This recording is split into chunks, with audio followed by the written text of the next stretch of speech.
ప్రజల ఆకాంక్షలకు అవసరాలకు అనుగుణంగా కూటమి ప్రభుత్వం పనిచేస్తుందని తెలుగుదేశం పార్టీ రాష్ట్ర కార్యదర్శి కిమిడి రామ్ మల్లిక్ నాయుడు అన్నారు.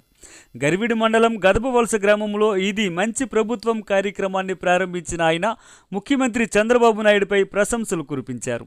ఈ సందర్భంగా ఆయన మాట్లాడుతూ నారా చంద్రబాబు నాయుడు 4వసారి ముఖ్యమంత్రిగా బాధ్యతలు స్వీకరించి రాష్ట్రాన్ని సంక్షేమం అభివృద్ధి పదంలో తీసుకువెళుతున్నారన్నారు. రాష్ట్రంలో వచ్చే సంక్షోభంలోనూ సంక్షేమం అందించి అభివృద్ధికి రెక్కలు తొడిగి మొదటి 100 రోజుల్లోనే ఇది మంచి ప్రభుత్వం అని ప్రజల చేత అనిపించారన్నారు.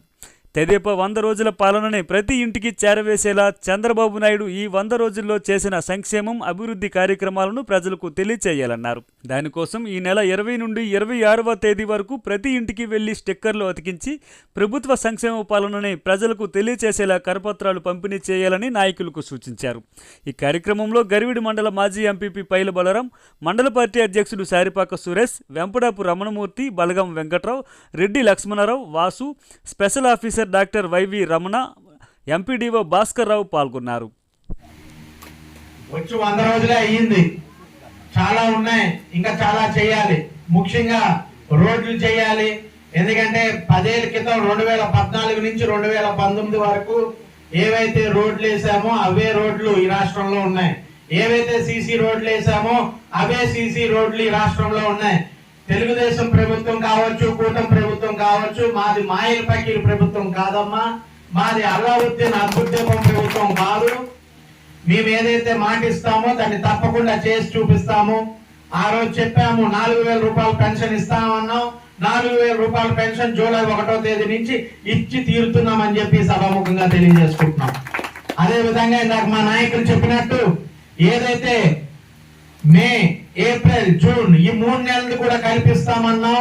మొదటి నెల 7,000 రూపాయల పెన్షన్ ఈ దేశ చరిత్రలోనే తొలిసారి మరి 7,000 రూపాయల పెన్షన్ ఇచ్చిన ఏకైక ప్రభుత్వం ఈ కూటమి ప్రభుత్వం అని చెప్పి ఈ సభాముఖంగా తెలియజేసుకుంటున్నా. చంద్రబాబు నాయుడు గారు పడే కష్టం గురించి కొత్తగా చెప్పక్కర్లేదు. ఆయన ఎప్పుడు వచ్చినా కూడా రాష్ట్రంలో ఏదో ఒకటి ఆయనకి ప్రశ్న కిందే వస్తూ ఉంటుంది. ఆ రోజు 2014లో మరి ఆయన ముఖ్యమంత్రి అయినప్పుడు 25,000 కోట్ల లోటు బడ్జెట్ ఉండేది. 25,000 కోట్ల లోటు బడ్జెట్ ఉన్న ఆ రోజు 1,000 రూపాయల పెన్షన్ అన్నారు. దాన్ని 2,000 చేసిన ఘనత చంద్రబాబు నాయుడు గారికి చెందిందని చెప్పి ఈ సభాముఖంగా తెలియజేసుకుంటున్నారు. అదే విధంగా ఈ రోజు లక్షల కోట్లు అప్పున్నా కూడా వెనకాడికి వేయకుండా ఏదైతే మాట ఇచ్చామో ఆ మాట ప్రకారం తప్పకుండా పెద్ద కొడుకుని అవుతానన్నాడు. పెద్ద కొడుకుని అయ్యాడు. 4,000 రూపాయల పెన్షన్, 1,00,000 కోట్ల అప్పున్నా కూడా ఇచ్చి తీరుతున్నాడంటే అది చంద్రబాబు నాయుడు గారి పనితనం అని చెప్పి ఈ సభాముఖంగా తెలియజేసుకుంటున్నాను. ఈ రోజు మనం చూస్తే విజయవాడలో మరి ఎంత పెద్ద విపత్తు వచ్చింది. వానలు పడ్డాయి. గత 5 సంవత్సరాలు చూశారు. ఏ రోజైనా ముఖ్యమంత్రి తాడేపల్లి ప్యాలెస్ దాటాడా? లేదు.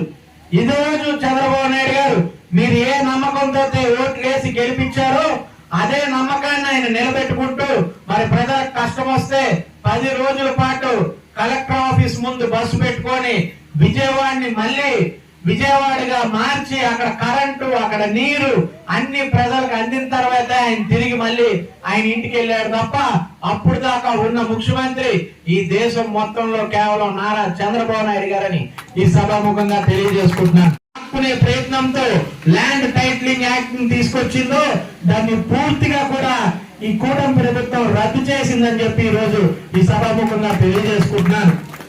ఇలాగా మరి ఏవైతే హామీలు ఇచ్చామో వాటన్నిటిని నెరవేర్చుకుంటూ ముందుకెళ్తున్నాం. 100 రోజులు పూర్తయ్యాయి.